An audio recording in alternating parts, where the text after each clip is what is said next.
Hello students, welcome back to Oris Digital. मेरा नाम है गौतमी नायर और आज हम जो है पढ़ने वाले हैं बजट के बारे में कि 2026-27 का जो बजट है वो निर्मला सीतारामन जी ने किस तरीके से बनाया है, क्या क्या प्रपोजल्स गवर्नमेंट ने दिए हैं, उसका आज हम जो है की समरी पढ़ने वाले, यानी कि एक हाईलाइट पढ़ेंगे कि क्या क्या मेजर थीम्स हैं, पिलर्स किस किस चीजों पे बात की गई है, किस तरीके से पैसे को जो है अलग अलग सेक्टर्स को दिया गया है। We are going to cover all that in this particular session.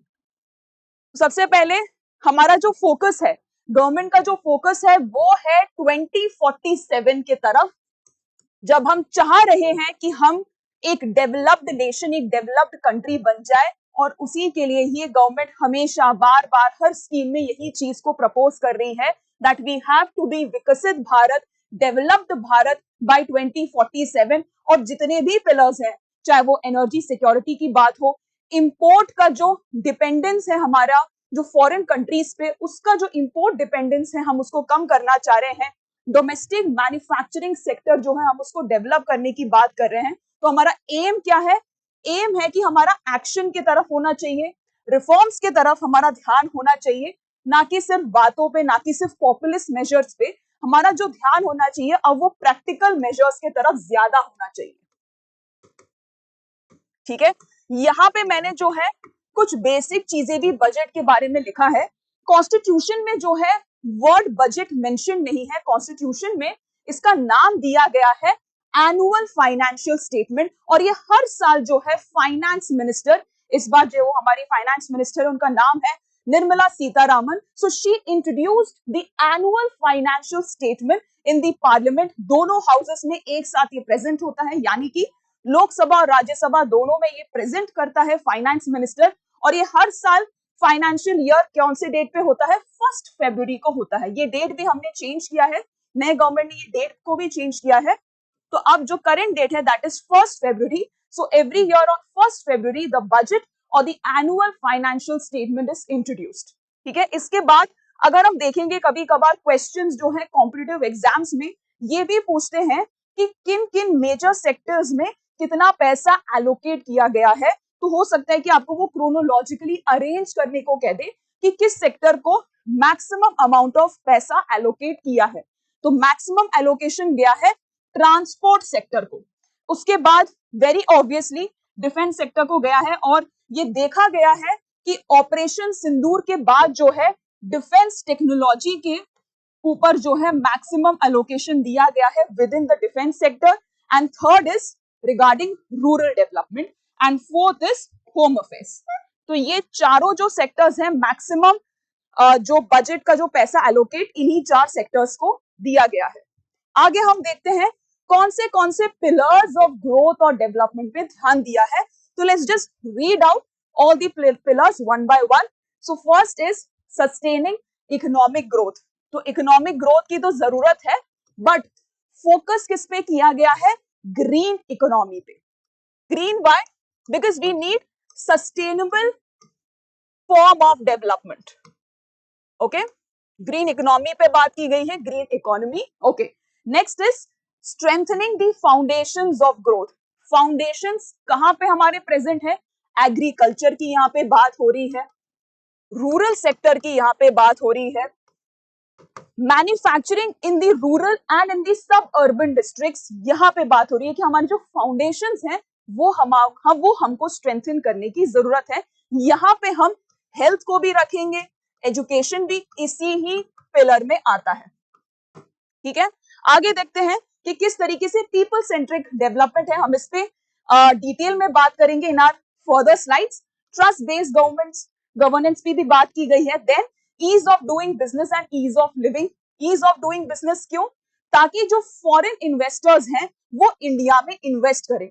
तो ईज ऑफ डूइंग बिजनेस किस तरीके से किया जाता है कि ड्यूटीज को, टैरिफ्स को कम किया जाए, जो पेपर वर्क होता है उसको सिंप्लीफाई कर दें, जो कॉम्प्लेक्स प्रोसीजर्स हैं उसको सिंप्लीफाई कर दें, एक सिंगल विंडो क्लियरेंस की यहाँ पे बात करते हैं ताकि बिजनेस इजी तरीके से हो सके, so that we are able to attract what? We are able to attract foreign investors in our country. And last is physical matters. ये फिजिकल मैटर्स जो है हर साल बजट में आता है कि हमारा रेवेन्यू डेफिसिट कितना है, कैपिटल एक्सपेंडिचर कितना है। तो जो भी ये जो टेक्निकल टर्म्स होती है इकोनॉमी में, वो सभी को इस पिलर में रखा जाता है फिजिकल मैटर में, कि किस तरीके से हमको मॉनेटरी और फिजिकल स्टेबिलिटी के तरफ ध्यान देना है, so that we are able to what have a moderate form of inflation. Inflation बहुत ज्यादा भी नहीं होना चाहिए और बहुत कम भी नहीं होना चाहिए, एक ऑप्टिमम, एक मॉडरेट लेवल पे इन्फ्लेशन की इकोनॉमी में जरूरत रहती है। तो इन्फ्लेशन को मॉडरेट तौर पे रखने के लिए, इन्फ्लेशन को मॉडरेट रखने की जरूरत है, फिजिकल डेफिसिट को कम या फिर एकदम खत्म करने की जरूरत है, रेवेन्यू डेफिसिट को भी कम करने की जरूरत है। तो ये जितने भी चीजें हैं इसको डिस्कस करते हैं फिजिकल मैटर्स में।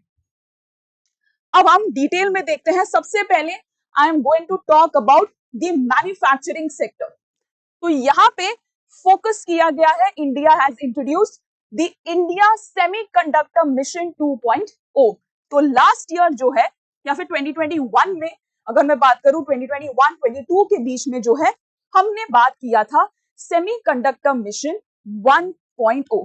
तो यहाँ पे we focused on what, we focused on subsidising what, the chip fabrication units. तो पहले क्या होता था या अभी भी क्या होता है लार्जली, कि that maximum countries are dependent on China. China के पास मैक्सिमम रॉ मटेरियल है और उनके पास मैन्युफैक्चरिंग यूनिट्स भी सेमीकंडक्टर में सबसे ज्यादा है। तो चाइना डोमिनेट करता है सेमीकंडक्टर्स में। But during Covid and after that, during the Galwan crisis also between India and China, क्या देखा गया कि जो क्रिटिकल मिनरल्स का जो इंपोर्ट होता था चाइना से, वो धीरे धीरे चाइना ने बंद कर दिया। यानी कि यूएस को जो ट्रेड जाता था, इंडिया को जो क्रिटिकल मिनरल्स मिलते थे, जैसे कि सिलिकॉन हो गया, लिथियम हो गया, कौन से क्रिटिकल मिनरल्स है यहाँ पे, सिलिकॉन हो गया, रेयर अर्थ मिनरल्स हो गए एंड ऑल्सो लिथियम। तो इस तरीके के जो क्रिटिकल मिनरल्स थे, उसका जो एक्सपोर्ट करता था चाइना, वो उन्होंने धीरे धीरे यूएसए और इंडिया को देना बंद कर दिया। तो यूएसए ने भी अपनी खुद की पॉलिसी निकाली है और इंडिया ने भी अपनी खुद की पॉलिसी निकाली है, and our policy is the semiconductor mission 2.0। तो वन में, as I have already told you, we are focused on what, chip fabrication unit. जैसे कि टाटा ने अपना असेंबली टेस्टिंग पैकेजिंग का अपना यूनिट निकाला था, माइक्रॉन करके कंपनी थी, उन्होंने भी अपना जो है एक फैब्रिकेशन यूनिट, एटीपी जो यूनिट है, वो एस्टैब्लिश किया है इंडिया में। अब हम बात कर रहे हैं to establish an entire semiconductor ecosystem, इसलिए हम आ गए हैं अब 2.0 में, क्योंकि अब जरूरत ये है कि सिर्फ ऐसा नहीं होना चाहिए that we are only assembling the semiconductor products और इक्विपमेंट्स। हमको इंडस्ट्री के रिसर्च एंड डेवलपमेंट, यानी कि उसके फाउंडेशन से लेके हमको ध्यान देने की जरूरत है। So now we are going to focus on what, training centres. ठीक है, इंडस्ट्री लेड रिसर्च को डेवलप करने की जरूरत है ना। और ये चीज बजट में मेंशन्ड है that from participants we have to move towards becoming what, structural players. अगर आप चाह रहे हैं कि आप विकसित भारत बने, डेवलप्ड कंट्री बने बाय 2047, तो ये जरूरत है कि हम प्लेयर में आए, हम प्लेयर्स बने, हम स्ट्रक्चरल प्लेयर्स बने, ना कि केवल participants in the semiconductor manufacturing sector. ठीक है, तो इसका ये मेन है मैन्युफैक्चरिंग सेक्टर में। उसके अलावा कई सारी चीजों पे ध्यान दिया गया है, जैसे कि जो स्पोर्ट्स गुड्स हैं, उसका मैन्युफैक्चरिंग हब हमको बढ़ाने की जरूरत है, ताकि उसके जो प्राइसेस हैं वो कम हो सके। इसके अलावा डोमेस्टिक मैन्युफैक्चरिंग हब्स को भी इंसेंटिव्स देने की गवर्नमेंट ने बात की है। और दूसरा एक की जो चीज है जिसमें बात की गई है, एक की वर्ड जो यहाँ पे मेंशन्ड है, दैट इज बायोफार्मा शक्ति। तो मैं आपको बता दूं, फार्मास्यूटिकल इंडस्ट्री में India is one of the leading players. हम कई सारे जो डेवलपिंग कंट्रीज हैं, जैसे लैटिन अमेरिका हो गया, अफ्रीका स्पेशली हो गया, हम यहाँ पे अपने जेनेरिक ड्रग्स को क्या करते हैं, एक्सपोर्ट करते हैं। तो फार्मास्यूटिकल इंडस्ट्रीज में इंडिया इज अ की प्लेयर और इसी को ही हम आगे बढ़ाना चाहते हैं, और इसलिए हमने यहाँ पे नाम दिया है बायोफार्मा शक्ति। तो फोकस किस चीज पे रहेगा, फोकस रहेगा एंटायर फार्मा हब, यानी कि हम प्रोडक्ट के मैन्युफैक्चर से लेके फाइनल डिस्ट्रीब्यूशन तक जो एंटायर प्रोसेस होता है, एंटायर जो एक सप्लाई चेन होता है, उसको हम डोमिनेट करने की यहां पे बात कर रहे हैं। कैसे होगा, क्या है हमारी ये strategy? We are going to create 3 new national pharmaceutical research education centres. उसके बाद we are going to introduce 100 clinical trial sites and finally जो हमारा एक ऑर्गेनाइजेशन है जिसको कहते हैं central drug standard control organisation, जो कि जितने भी हमारे ड्रग्स बनते हैं उसकी जो इंग्रेडिएंट्स होती है, उसका जो प्रोसेस होता है, वो ये देखते हैं कि क्या वो एथिकली प्रोड्यूस हो रहा है कि नहीं हो रहा है, उसमें कोई मिलावट तो नहीं है। उसका जो स्टैंडर्ड्स और जो प्रोटोकॉल्स हैं वो ये पर्टिकुलर ऑर्गेनाइजेशन बनाती है और हम ये कोशिश करेंगे जो ग्लोबल स्टैंडर्ड्स हैं, जो ग्लोबल फ्रेमवर्क्स है, उससे this particular organisation is aligning. तो ये तीनों स्ट्रैटेजी से हम क्या अचीव करना चाहते हैं? बायोफार्मा शक्ति। ठीक है, so we have talked about the major things और major themes of the manufacturing sector. Now we are moving towards next, now we are moving towards the micro small and medium enterprises. यहाँ पे government ने क्या बोला है? ये जो MSMEs हैं, जो माइक्रो स्मॉल मीडियम एंटरप्राइजेस हैं, they are what? They are champions. क्योंकि अगर आप देखेंगे हमारे मैन्युफैक्चरिंग सेक्टर का 70 to 80% जो है ये एमएसएमईज ही है। ठीक है, तो इनको ग्रोथ, इनको बूस्ट देने की बहुत ज्यादा जरूरत है। प्रॉब्लम यहाँ पे क्या देखा गया है? Even in the economic survey और जो बजट हैं, जो प्रीवियस बजट्स और प्रीवियस इकोनॉमिक सर्वेज जो आए हैं, यहाँ पे ये बात करते हैं जो एमएसएमईज हैं, इनमें एक मेजर प्रॉब्लम ये है that they are dwarf in nature. डॉर्फिज्म का एक टेंडेंसी इन एमएसएमईज में देखा गया है। डॉर्फिज्म का क्या मतलब होता है?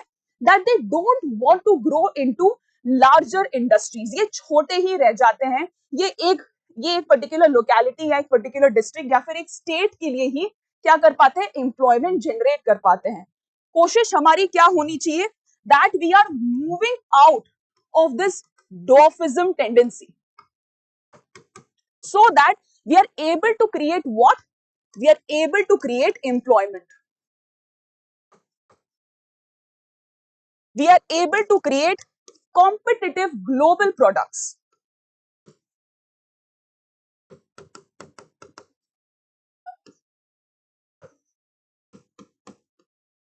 अब ये एमएसएमईज को चैंपियंस बनाने के लिए कोशिश क्या किया गया है? जो कैश फ्लो है वो इजीली मूव होना चाहिए ये एमएसएमईज पे। तो लास्ट ईयर जो है, I guess last to last year, RBI ने एक प्लेटफॉर्म खोला था कॉल्ड एज ट्रेड्स। ट्रेड्स का क्या फुल फॉर्म है? Trade receivables discounting system.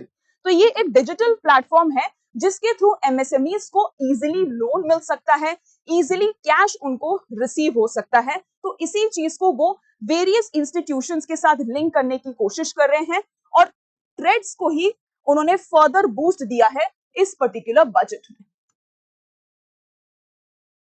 Okay, इसके अलावा बात की गई है, एक कीवर्ड यहाँ पे मेंशन है, दैट इज कॉर्पोरेट मित्रास। तो कॉर्पोरेट मित्रास का क्या काम है?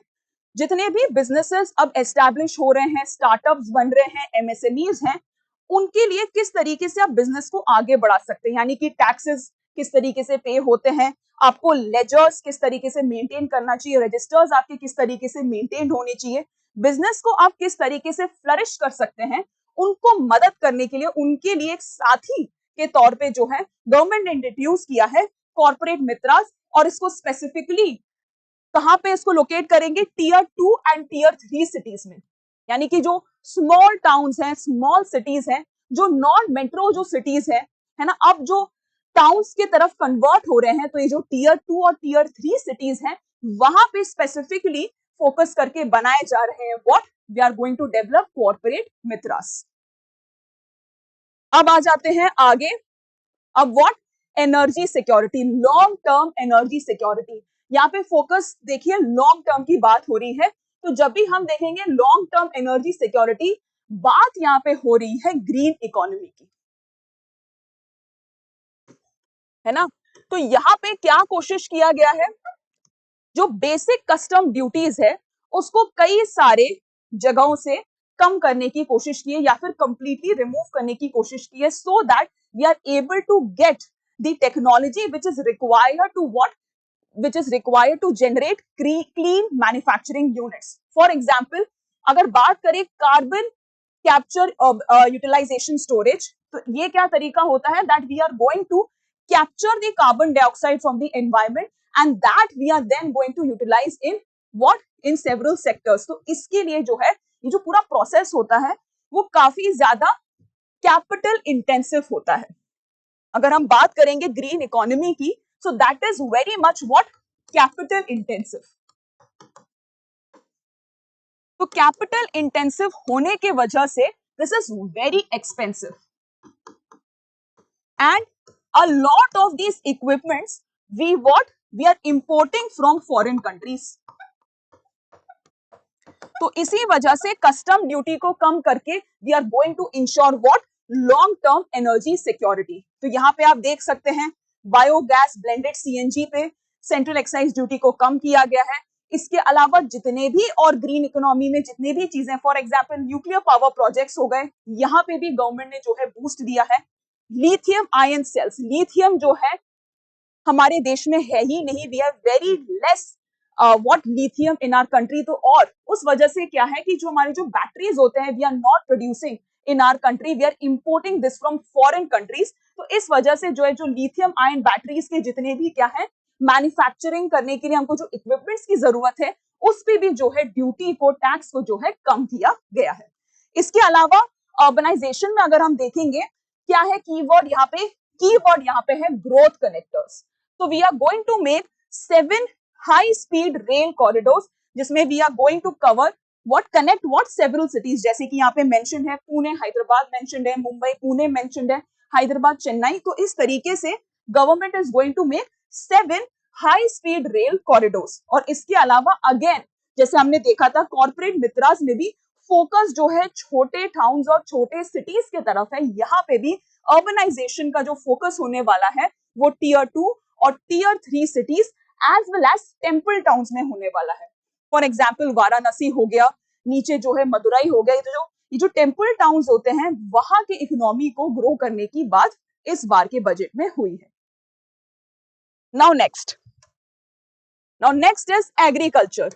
हमने स्टार्टिंग में ही देखा था pillars of growth and development में कि हमको कहां पे फोकस करना है, हमको हमारे फाउंडेशन पे फोकस करना है। और एग्रीकल्चर का प्राइमरी प्रॉब्लम हमारा ये है दैट एलाइड सेक्टर्स जो होते हैं जैसे कि एनिमल हस्बेंड्री हो गया, एग्रीकल्चर के अलावा जो भी चीजें होंगी, for example food processing units हो गए, इन चीजों पे, इन एलाइड सेक्टर्स पे हमारा ध्यान हमेशा से ही कम रहा है। जैसे मैंने क्या क्या कहा, एनिमल हस्बेंड्री हो गया, फिशरी सेक्टर्स हो गया, हॉर्टिकल्चर का सेक्टर हो गया, फूड प्रोसेसिंग यूनिट हो गया, यहाँ पे ग्रोथ अभी तक जो है कम देखा गया है। तो बजट में इन्हीं सेक्टर्स के बारे में बात किया गया है। इसके अलावा कुछ और क्रॉप्स के बारे में स्पेसिफिक मेंशन किया गया है। कौन सा क्रॉप है, कोकोनट। तो कोकोनट प्रोड्यूसिंग जितने भी स्टेट्स हैं यहाँ के लिए स्पेसिफिक फोकस देने को निर्मला सीतारामन जी ने कहा है। इसके अलावा कैश्यूज के ऊपर ध्यान देने की बात की गई है। वेरियस काइंड्स ऑफ नट्स, इनका जो प्रोडक्शन है उन पर हम पे ध्यान देना चाहिए। Why? Because these are what, commercial cash crops. ये कैश क्रॉप्स होते हैं और इसकी वैल्यू जो है मार्केट में काफी ज्यादा हाई होती है। ठीक है, तो इसीलिए एग्रीकल्चर के साथ ये सारे अलाइड सेक्टर्स के ऊपर ध्यान देने की भी जरूरत है।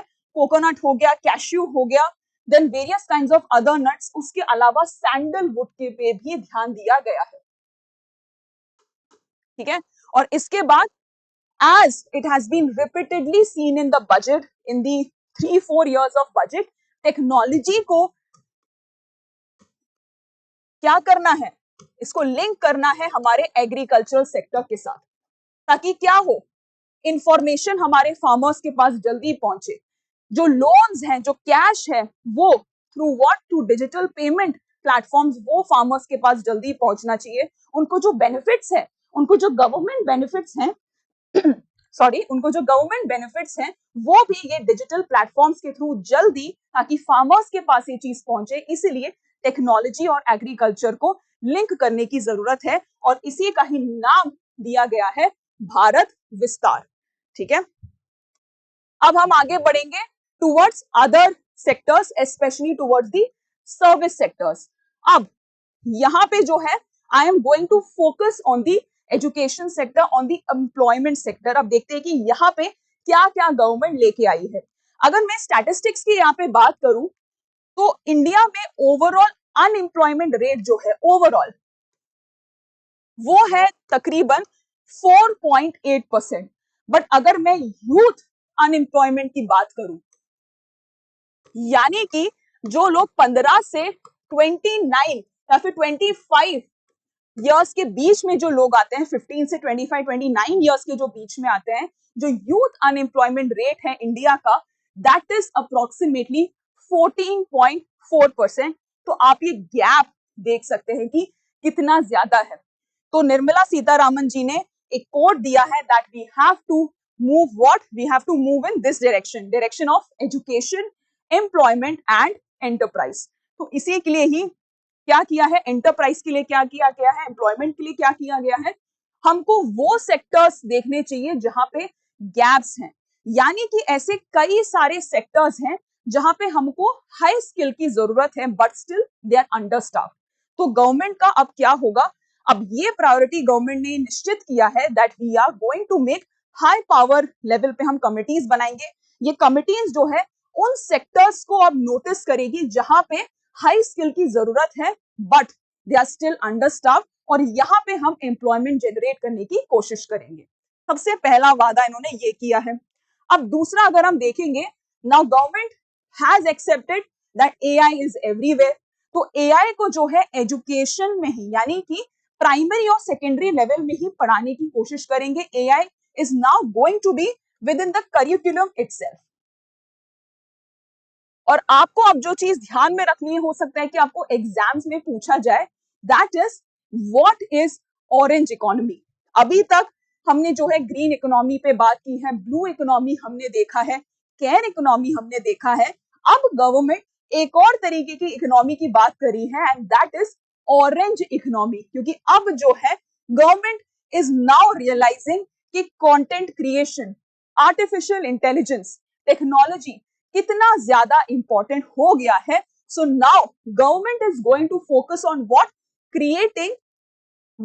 Creating labs in what sector, animation, visual effects, gaming and comics. तो अब इस सेक्टर में जो है गवर्नमेंट कोशिश करेगी that they are going to make labs in schools and colleges, especially in colleges. Secondary schools में 1500 ऐसे लैब्स बनाएगी और 500 कॉलेजेस में इस तरीके की एवीजीसी के लिए कंटेंट क्रिएशन लैब्स जो है वो 500 कॉलेजेस में बनाएगी, और इसी को ही नाम दिया गया है orange economy. This is going to be and this is one of the key highlights of this year's budget.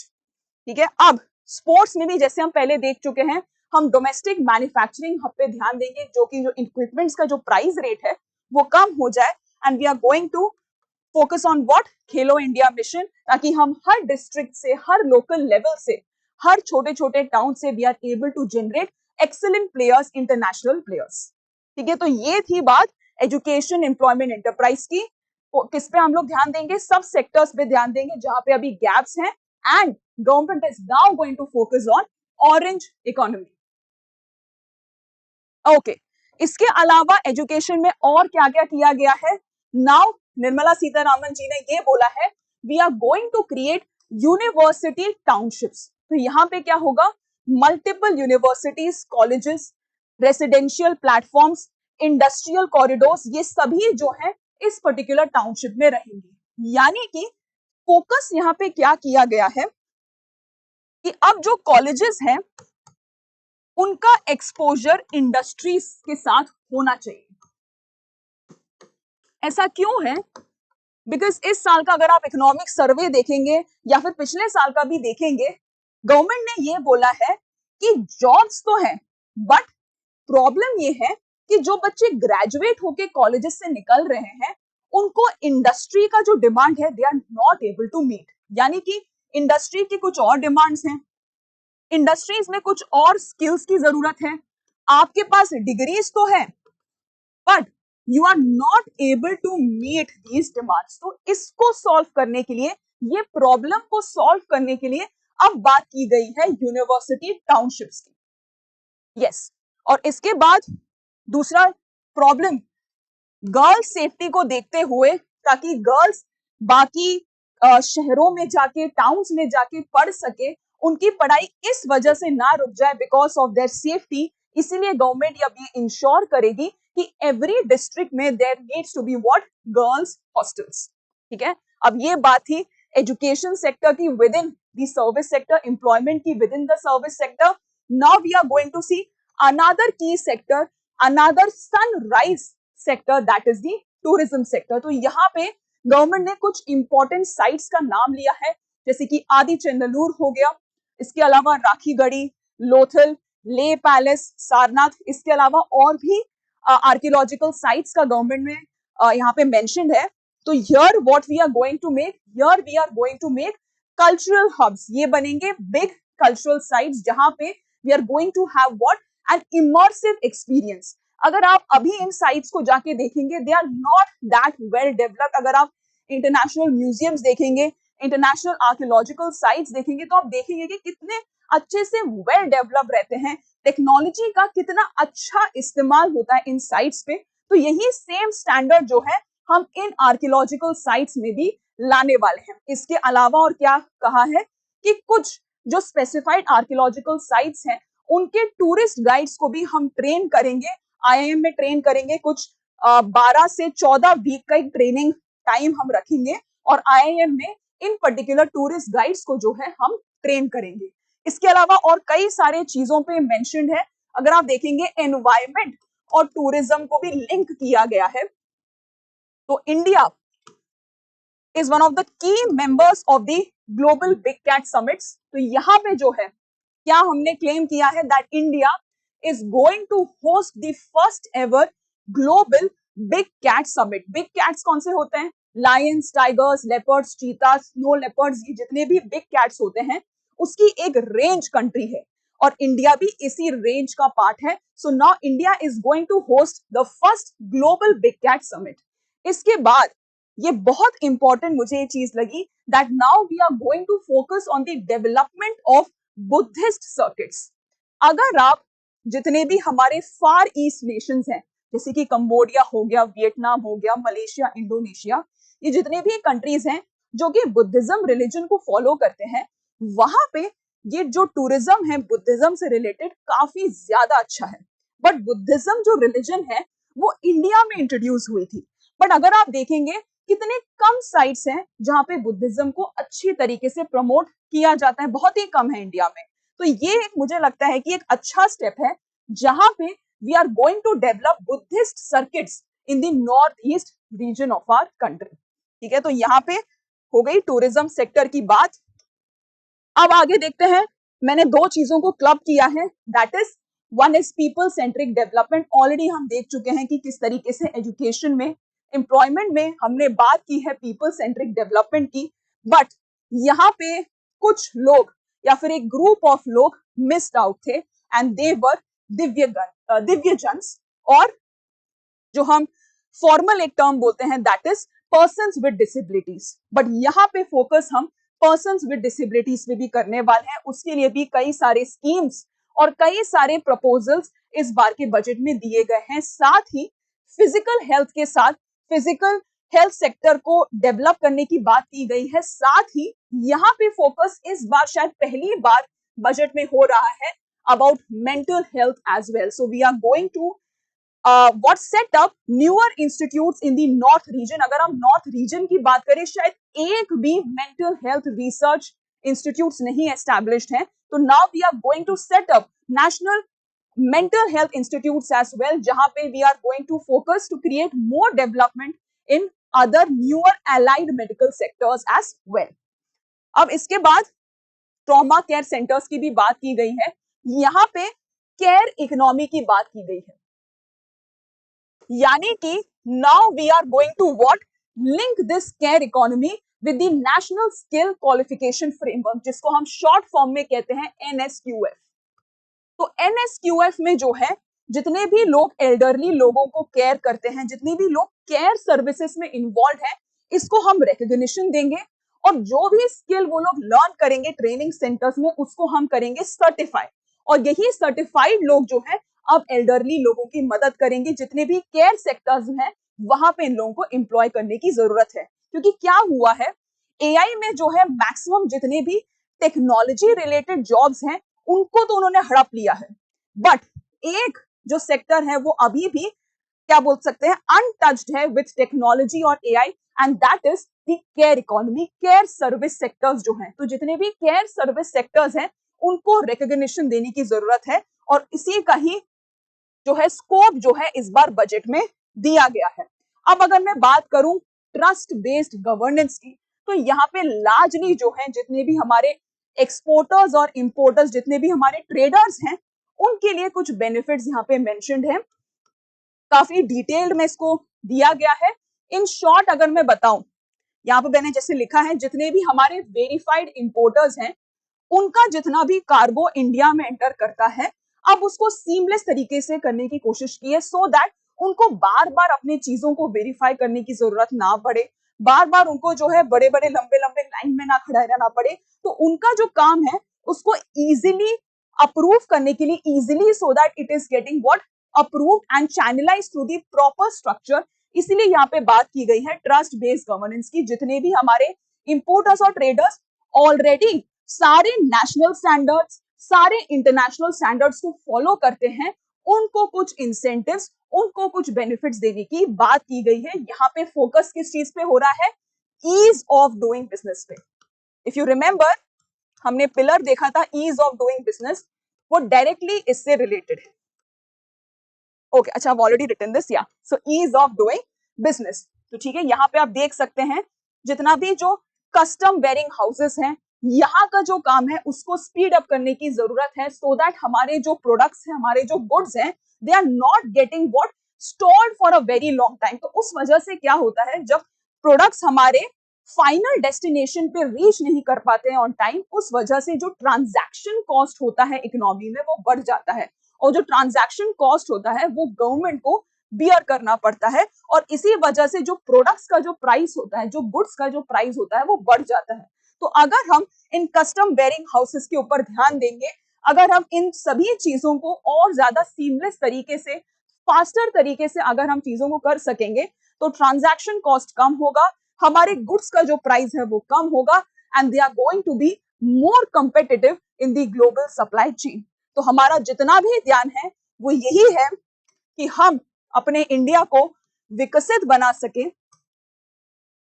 Just a second, हम विकसित बना सके, और इसका जो मोटो है, जो हमारे प्रधानमंत्री देते हैं, जो हमारी फाइनेंस मिनिस्टर ने भी यही कहा है, सबका साथ सबका विकास, इसी चीज का ध्यान दिया गया है इस पर्टिकुलर बजट में। I hope this session, this video was useful for you, and thank you. I am going to meet you in some next video. Till then, take care.